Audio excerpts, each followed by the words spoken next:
My name is Amy Johnson. I used to live with my husband, Michael, and our 5-year-old daughter. One day, I decided to go to a fancy sushi restaurant with my mom, something we hadn't done in a while. That day, my daughter was having a sleepover at a friend's house. As we were enjoying the luxurious sushi, I overheard a familiar voice from the private room next door. Nothing beats expensive sushi, right? Michael, you must be happy to eat something delicious for a change. Absolutely. Being forced to eat Amy's terrible cooking all the time, I was really sick of it. Thanks for treating me to such delicious sushi. Wait, that voice! My mom and I stopped eating and looked at each other. Peeking into the next private room, to my shock, there was my mother-in-law and husband. They were ordering only the expensive items, eating with their elbows on the table. So it is Michael and Mom! Yes, and to speak ill of a daughter-in-law behind her back, that's just rude. They always throw snide remarks at me even when I'm around, so it's nothing new. I responded with a wry smile.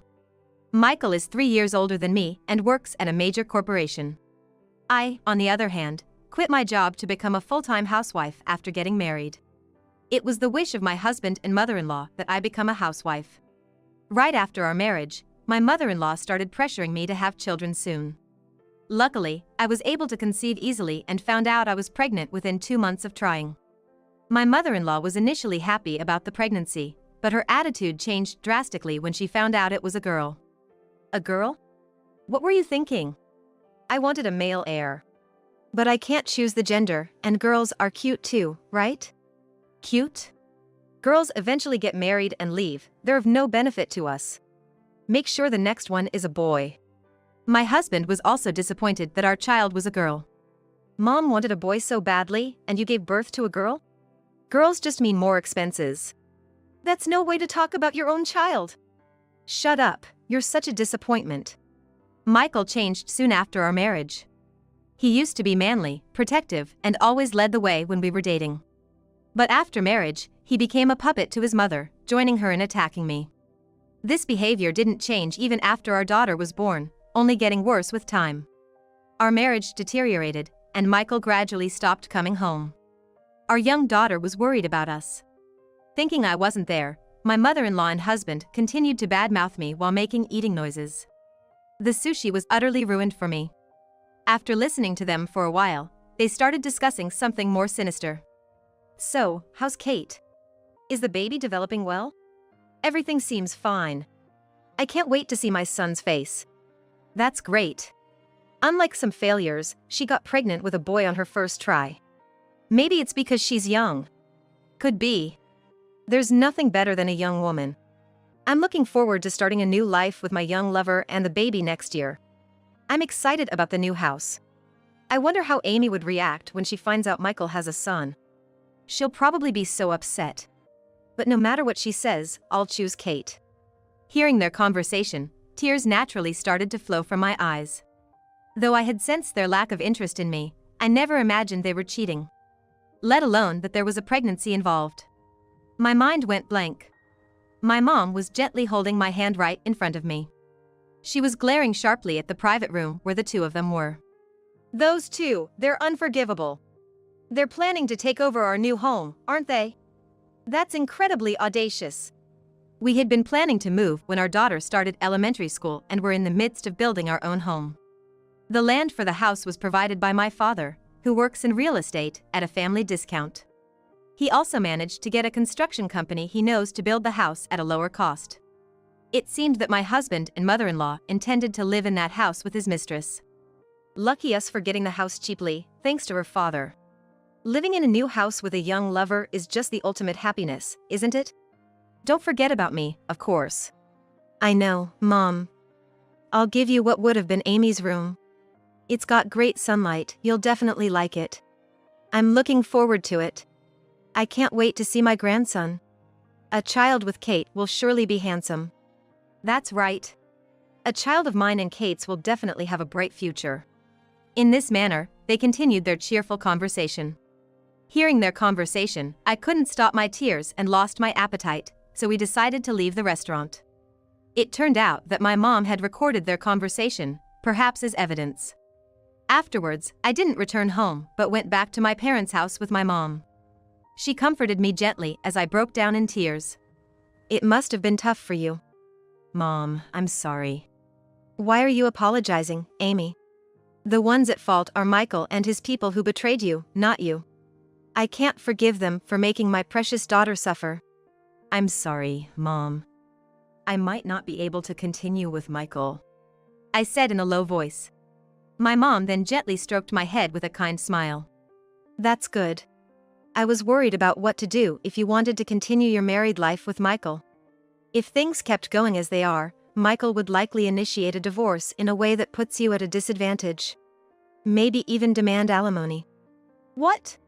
But I didn't cheat. But now that you know you've been betrayed, you can take the initiative. Don't worry, I'm here with you, she said with a smile. My mom has always been a dependable person. She was assertive when I faced harassment at school. I've always admired her since I was young. So, I decided to proceed with the divorce advantageously and hired a detective agency to investigate. My foolish husband, thinking I was completely oblivious, was openly cheating. Additionally, I decided to gather evidence myself and planted a voice recorder in his car. Every Saturday, he would leave the house claiming to hang out with colleagues. I was sure he was meeting his mistress on those days, so I set it up then. It was incredibly easy to gather evidence. Hearing those recordings, I realized how much I was looked down upon. Are you sure your wife isn't getting suspicious about us meeting every week on the same day? Don't worry about it. She believes everything I say. I'm sure I can easily fool her about alimony and child support. I don't want to give those women a single penny. Yeah, that makes sense. We have our future life to think about. The old hag can just drop dead for all I care. You really say some terrible things. But Michael, you always say that too. I should have never married that awful old woman. Why did you marry her in the first place? I saw her photo, and to be honest, she's not even pretty. I must have been out of my mind back then. If I'd met you earlier, I wouldn't have given a woman like that a second glance. I'm so happy. I love you, Michael. I love you more than anything in the world too. After that, they probably got intimate in the car. I could hear the vivid sounds and had to stop the recording abruptly. Listening to this, my sadness disappeared, replaced only by anger. They completely looked down on me, but of course, I had no intention of letting them have their way. I continued to gather evidence with my parents' help. After receiving additional proof from the detective agency, I was ready to confront my husband about a divorce. I told my husband and mother-in-law that I needed to discuss something important and called them. My parents offered to accompany me, but I decided to confront them alone. This was my problem, and I wanted to resolve it myself. When the two of them showed up, they looked annoyed. What's this important talk about? We're not so free to attend to your whims. Yeah, you're interrupting our day off. I had plans for a lunch date with friends. I'm sorry. I just really needed to talk to you. So what is it? Make it quick. I handed my husband the divorce papers with a serious expression. My name was already filled in. For a moment, they were speechless. What's this all about? Why are you bringing up divorce? I can't continue with you anymore. Please divorce me. Upon hearing this, my mother-in-law burst into laughter, followed by my husband. What are you talking about all of a sudden? Divorce me? You know you can't live without me. Exactly. Know your place. I'd understand if Michael wanted a divorce, but it's ridiculous coming from you. It doesn't matter who initiates the divorce, does it? And without Michael, how do you plan to live? You're just a housewife, and he's been supporting you financially. Are you planning to live homeless with your daughter? Homeless mother and daughter, huh? That would be quite a sight. They began to mockingly laugh at me and my daughter. Seeing them like that, I almost lost my composure, but I held back. I declared to my husband, I will be demanding alimony from Michael. And of course, child support as well. What? What are you talking about? I can understand child support, but why should I pay alimony? Don't you understand what alimony means? This is why I can't stand uneducated women. Of course I know what alimony means. I'm not that ignorant. So, how exactly are you planning to get alimony from me? Give me a convincing explanation. Michael, you're having an affair with a woman named Kate, right? And she's pregnant with your child. Mentioning the mistress's name caught my husband and mother-in-law off guard. They clearly didn't expect that I knew about the affair. But they weren't the type to give in just because of that. What? You knew about Kate? You admit to the affair? Yeah, I admit it. But it's your fault you were cheated on. Why is it my fault? Then my mother-in-law started talking. It's because you only gave birth to a girl. You didn't try hard enough for a second child. If you had just gotten pregnant with a healthy boy, Michael wouldn't have left you. It wasn't that I didn't try, I couldn't. After our daughter was born, Michael didn't help with childcare or housework at all. How could I even think about having another child under those circumstances? Especially when it was my first time raising a child. What nonsense is this girl talking about? Childcare and housework are a woman's job. You're wrong to rely on a man like Michael. Maybe your attitude is why he got fed up with you. Hearing my mother-in-law defend her son, who cheated and impregnated another woman, I was more astonished than angry. I couldn't believe I had put up with such unreasonable people for so long. My husband continued to berate me. You gave up being a woman after marriage. You stopped wearing makeup, and after giving birth, you quickly aged. Who would want to have a child with an old hag? It's your fault for losing your feminine charm. True, after childbirth, I stopped focusing much on makeup or hairstyles. But I maintained basic grooming. Many women gain weight after childbirth, but I was careful not to. However, it seemed my husband never noticed these efforts. Caught up with his young mistress, he had no interest in me. Continuing to mock me, I made a request. Can you bring Kate here? I'd like to meet her. What? Why? She knew you were married and still had an affair, right?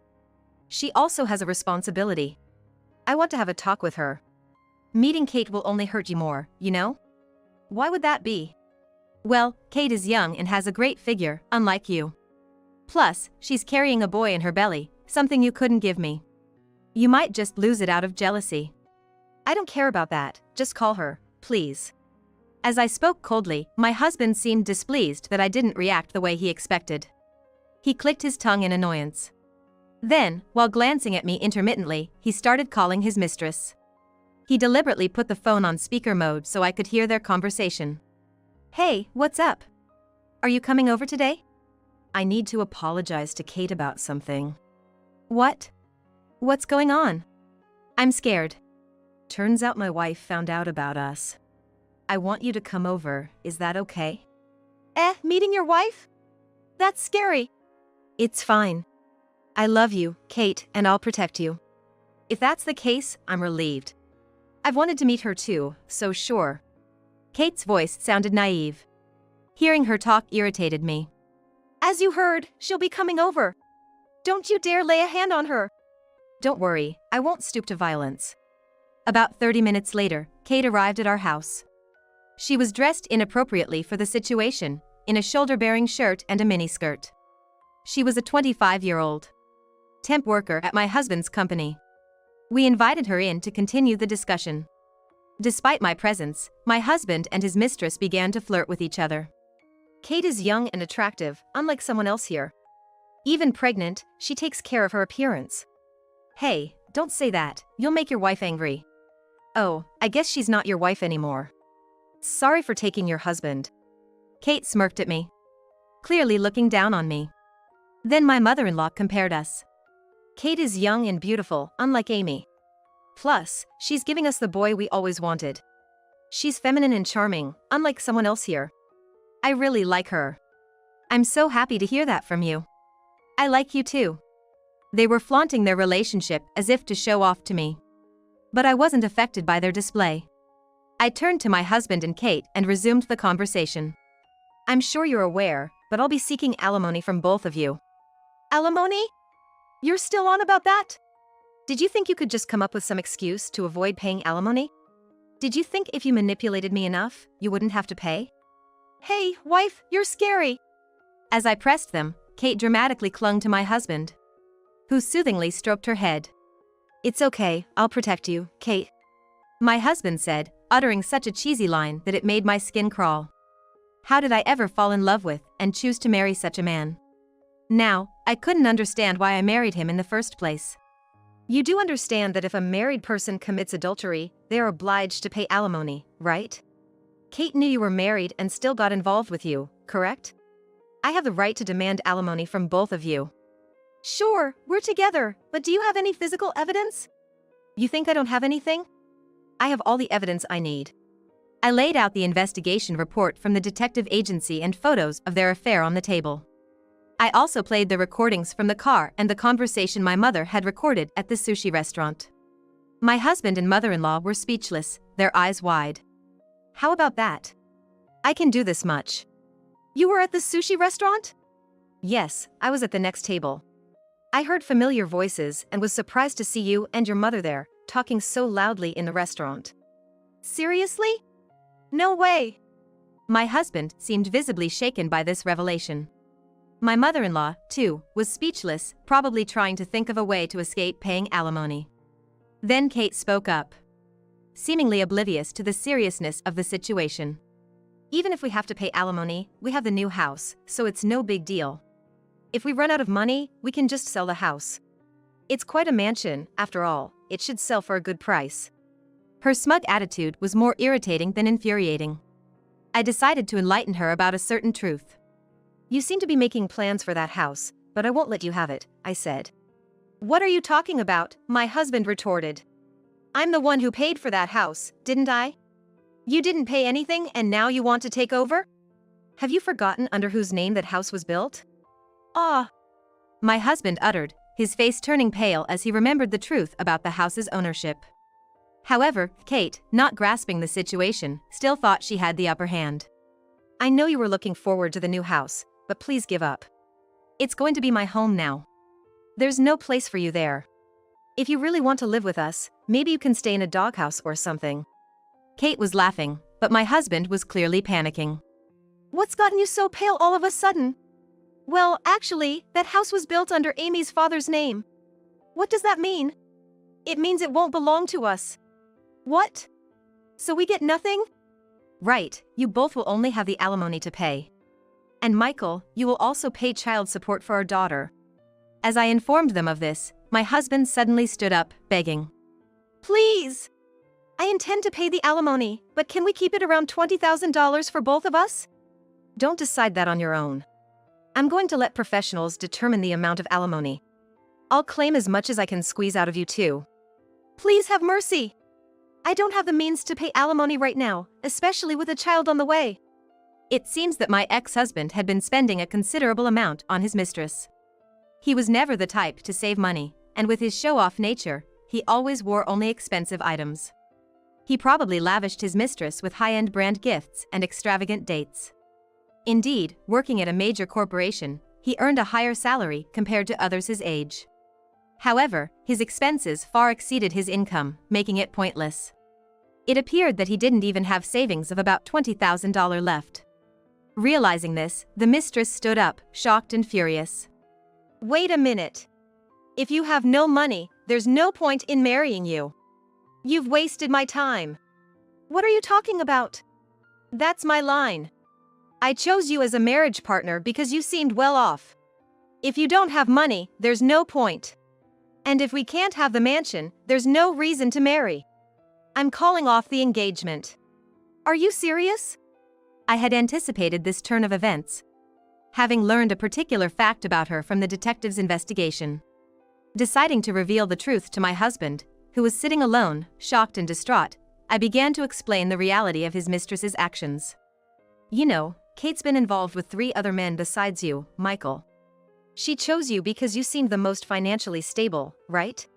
When I confronted her, she sighed heavily, no longer bothering to hide her true intentions.